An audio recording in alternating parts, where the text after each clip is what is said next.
time that an issue like this has come up. Okay. Now we want to probably sign off with a little thank you. So, thank you very much for your attention to this matter. Okay? So we sign off with a thank you, and then we want to put a small closing. And in a letter, we typically use sincerely is nice, sincerely. Or we can also use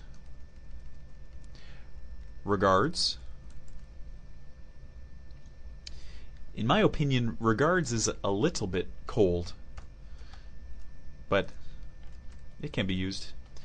So I'm going to keep it at sincerely. Okay, and that's basically our letter from start to finish. We look at the format of the letter and just go over some things that you need to remember and to check off, especially if you're writing a letter for an IELTS exam. So the one thing is the address, which is at the beginning, and when you say you want to always start with dear, even if you're writing a friendly letter. And if you don't know who you're writing to, you include Sir or Madam. Now the punctuation is always a comma following dear whatever, dear Sir, Madam, comma. Okay, now to make sure that you must make sure that each of your paragraphs are indented. And just a reminder, that's a space at the beginning. And another important thing is to make sure that each paragraph follows the topic or does the job that it's supposed to. So just to reiterate, the first paragraph is basically just stating the purpose. Okay, and this is very short. It's maybe one sentence or two sentences. The second paragraph is outlining the details of your issue and why you're writing.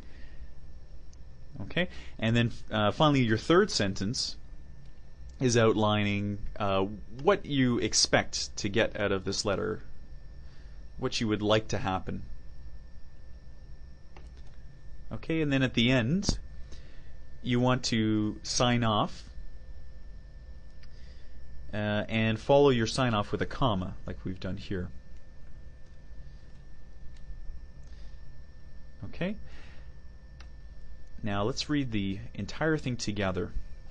Dear Sir, Madam, I am writing in regards to my library books, which are due in the near future. Unfortunately, I have a very urgent matter that I must attend to. You see, my cousin has fallen ill and is in the hospital. As you can understand, he is in need of support from my family. Regretfully, I will not be able to return my books to you as my plane departs today, and I will not have enough time to make a trip to you. I understand that this situation makes me eligible to receive a fine.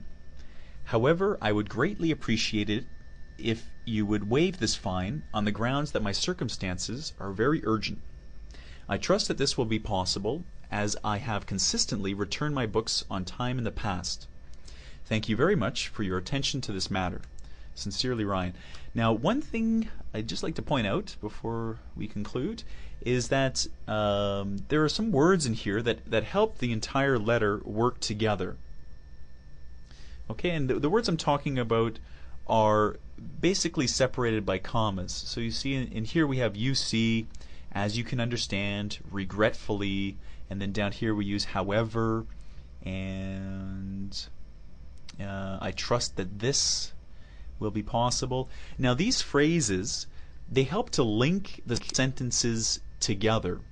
So a good example is down here where we say I trust that this will be possible. Now the word this, that helps us to link to the idea that came before it. Okay, and this when we use these words to link the sentences together, we call that cohesion, which I'll write down here.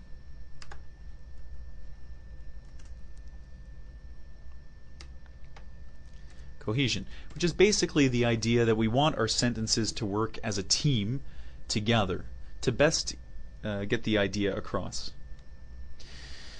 Okay, so that is the conclusion of how to write a letter. Thank you for listening.